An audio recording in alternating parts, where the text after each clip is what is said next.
Perkenalkan, nama saya Aprila Aulia Fadli dengan NIM 1219255. Saya di sini dari kelompok 3. Kelompok kami akan mempresentasikan tentang membuat aplikasi akademik sekolah. Sebelum kita lanjut presentasi, saya di sini akan memperkenalkan anggota kelompok kami. Yang pertama ada saya sendiri, Aprila Aulia Fadli dengan NIM 1219255. Yang kedua di sini ada Miftahul Khairani dengan NIM 1219707. Yang terakhir di sini ada Muhammad Fahmi dengan NIM 1212579. Selanjutnya di sini saya akan menjelaskan tentang pengertian UML. UML adalah sekumpulan alat yang digunakan untuk melakukan abstraksi terhadap sebuah sistem atau perangkat lunak berbasis objek. UML merupakan singkatan dari Unified Modeling Language. UML juga menjadi salah satu cara untuk mempermudah pengembangan aplikasi yang berkelanjutan. Aplikasi atau sistem yang tidak terdokumentasi biasanya dapat menghambat pengembangan karena developer harus melakukan penelusuran dan mempelajari kode program. Selanjutnya akan disambung oleh Miftahul Khairani. Baiklah, saya akan menjelaskan jenis diagram UML. Yang pertama, struktural diagram. Struktural diagram ini terbagi atas beberapa diagram. Yang pertama, kelas diagram, yaitu sebuah diagram yang menjelaskan hubungan antar kelas dalam sebuah sistem yang sedang dibuat dan menjelaskan bagaimana caranya agar mereka saling berkolaborasi. Yang kedua, objek diagram, yaitu sebuah gambaran tentang objek-objek dalam sebuah sistem pada satu titik waktu, karena lebih menonjolkan perintah-perintah daripada kelas. Objek diagram lebih sering disebut sebagai sebuah diagram perintah. Lalu yang ketiga adalah komponen diagram, merupakan diagram yang menampilkan komponen dalam sistem dan hubungan antara mereka.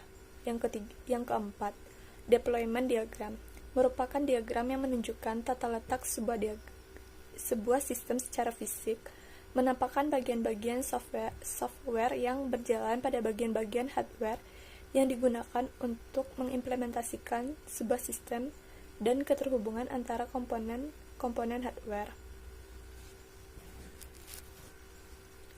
Lalu yang kedua adalah behavioral diagram.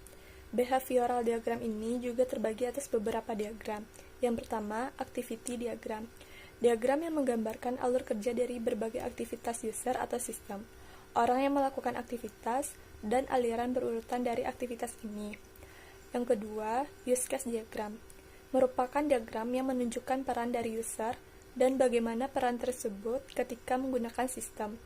Use case diagram juga dapat digunakan untuk mempresentasikan interaksi user dengan sistem dan menggambarkan spesifikasi kasus penggunaan.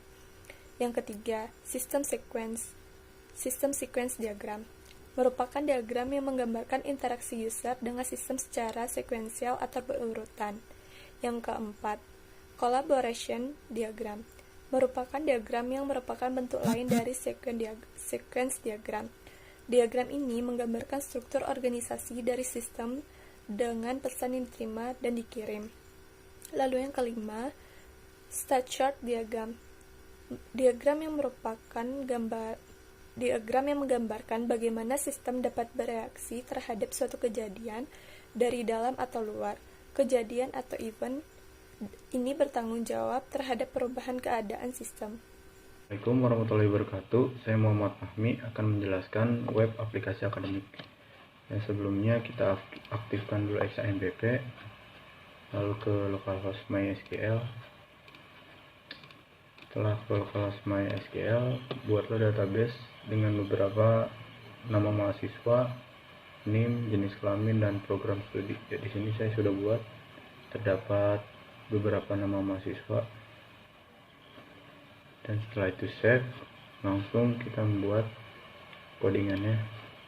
Di sini ada config.php, itu terdapat variabel koneksi untuk mengkoneksikan database yang telah kita buat tadi di localhost. Di sini ada tampil.php, yaitu tampilan-tampilan database data mahasiswa yang telah kita buat tadi. Dan di sini ada tambah.php untuk menambahkan beberapa data seperti nomor, NIM, nama mahasiswa, jenis kelamin, dan program studi. Dan ada indeks, yaitu isi dari web tersebut. Ada beberapa bootstrap, menu profil, sidebar, footer, top navigation, dan beberapa masih banyak lagi. Di sini ada home, yaitu tampilan home yang isinya ada gambar dan paragraf Universitas Bina Sarana Informatika. Dan ada edit.php, itu untuk mengedit data-data yang sudah kita buat.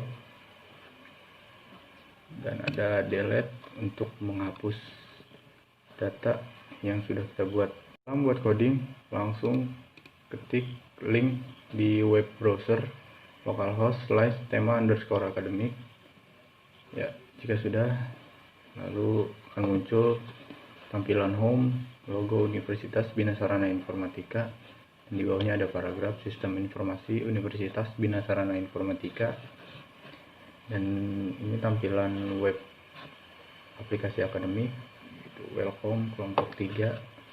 Sini ada kelompok 3 profil, itu profil kelompok 3. Dan di sini ada data mahasiswa, data dosen, dan setting. Jika kita ke tampil data, kita akan melihat tampilan data mahasiswa. Dan jika ingin menambahkan data,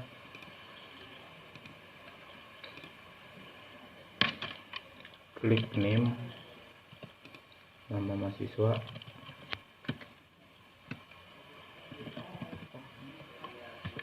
jenis kelamin, dan program studi, lalu simpan.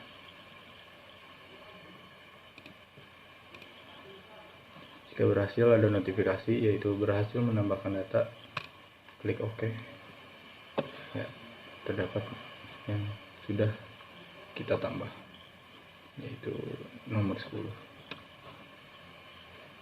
Sekian dari saya, kelompok 3. Wassalamualaikum warahmatullahi wabarakatuh.